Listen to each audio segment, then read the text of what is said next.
What's up, YouTube? ProTech here, back with another video for you guys today. Today I thought it would be fun to dive into the latest Reddit shitpost and break it down and see what people are saying and, kind of more or less just react to it. But I do want to preface this by saying that we already have problems with this thing to begin with, because the original poster is not actually the person who created the thread. And if you avert your attention here, we can see that the OP of the thread was just trolling about this recent drama that Reddit is creating or whatever. And if you look at the logs here, you can see that basically everything that I have said to Panic, he's just trolling, and he didn't make the post. So right off the rip, we've already got problems with this thing to begin with. But yeah, let's just let's dive into this thing and see how ridiculous it actually is. Okay, so ProTech is manipulating the 2v2 queues still. So again, like we mentioned, this is not actually Panic who made this. It's some troll, some throwaway account who made this. And he says, I'm currently a Master 1 player in 2v2, and I'm coming across a player called ProTech who plays as barcodes for the most part. I only use barcodes. Not for the most part, only barcodes. I've also watched his stream for a bit and followed his channel out of interest and noticed that he has some list of player names he believes to be cheating or whatever it is. After many matches against him in 2v2, he accuses me of not earning my wins. Well, as I showed you in the screenshot, he agrees. And I never deserve any wins because he got a gold tier player or something. That is true. Then I was added to his skip list, so now when I queue, he will instantly leave. No, I won't. You won't get in my game, period. If I decide to not let you in my game, period, through queue dodging. It already takes 6 to 10 minutes to find a game. No, it doesn't. It takes at most 6 minutes and 30 seconds to find a game. And now that has gone up because of this list he has. True. When I asked him about it in his stream, he just goes on this long 20-minute rant. Who? Who is asking me about it? Obviously not the OP. Is this even allowed with the TOS? 2v2 isn't that popular as it is, and now we have one player acting as an overseer in the 2v2 matches. No, it's not against the TOS in any way, shape, or form. I've read it. Now, let's take a look at who I dodge. Okay, so here we have a game that I played earlier in the stream today. And I want to be very clear that I am more than willing to play against players who are legit. Okay? The unfortunate truth, and if you spend any length of time watching my channel, you will know that I run into a lot of games that look just like this.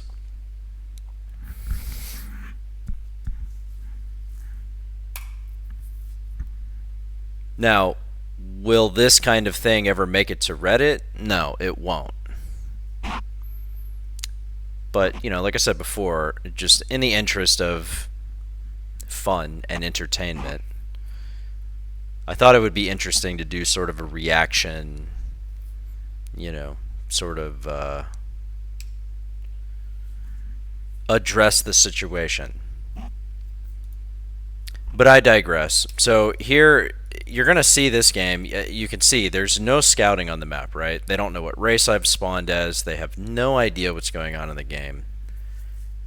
But there's something that this player does that is extremely unorthodox, and you're not going to see it 90% of the time. So here, if we take a look at this Overlord, right? Let's see where to go. Okay, does he click it here? Yeah, okay, so he clicks it here. So the first thing he does with his OV here is he sends it on a path to scout the proxy, right? It makes absolutely no sense. Now, why does this make no sense? Because you're playing against random.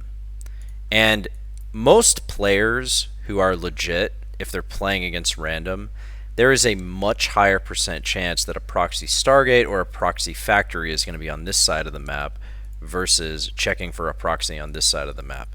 It's what most players will do, and this is why this doesn't make any sense, right? But just sort of watch how this guy plays. See how he decides that he's not going to send his Overlord over here, and he decides he's going to send it over here. So, okay, so he sends his OV this way, and he's checking for proxies, right? This makes more sense, but the fact that he clicked on the gates first and then sent his Overlord back this way to check for proxies is so weird. And that's not even the shit of it all. The shit of it all is that he has an OV in the center of the map, right? 99% of the time, a player is just going to continue on his path, right? Because by the time you send your OV to go to the right side of the map and check for a proxy, there's no universe where you're going to get the information, right? But watch what he does here. And I'm telling you, I've never seen anybody else do this. Not one time have I ever seen anybody just decide that they're randomly going to send their OV that's halfway across the map directly over to a proxy, and on top of that, click right on top of it, right? This is the first time I've ever seen this. So anyway, so you can see his camera is frozen on this location. In other words, he's using the mini-map to click in that, and this is the second time that he's done this over top of the proxy, right? 2 times now. So these are the types of players that I dodge. Now, watch what happens next. You see how he clicks off of it?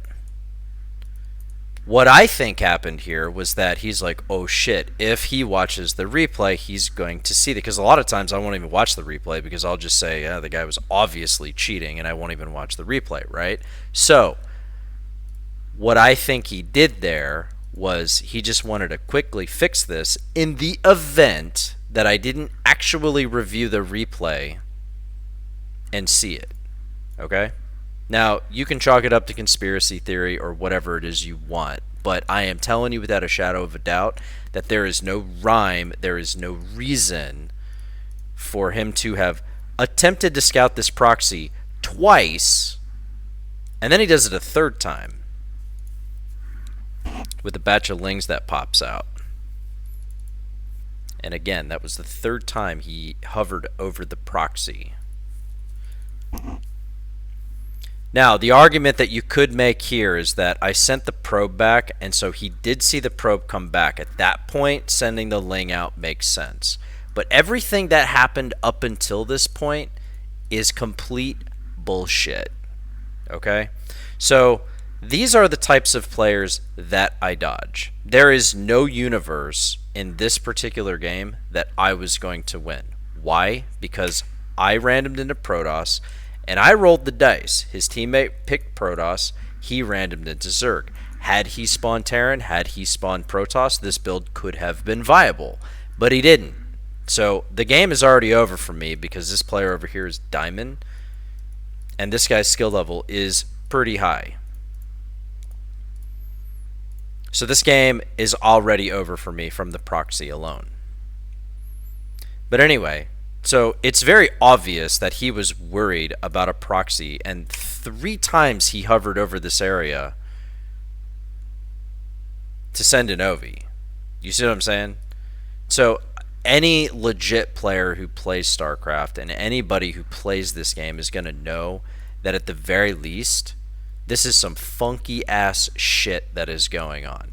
Now, second to that, most of the players who do this type of thing, there's a very common occurrence with these players. And if we take a look at the profile itself, we can see that he's 265 APM. We can see that there is a gigantic time gap in his match history.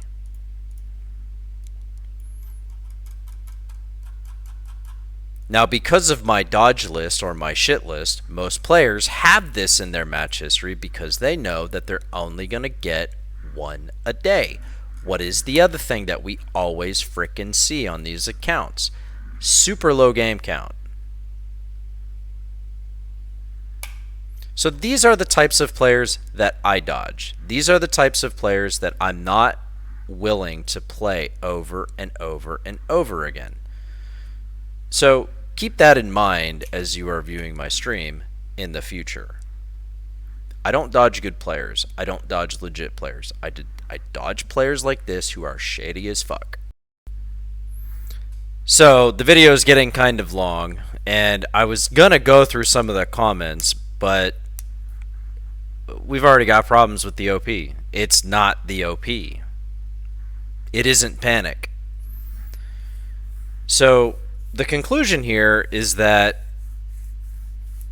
Reddit is a place where people can go when they are wrong and they can be right. Why? Because of the upvote and the downvote function on Reddit.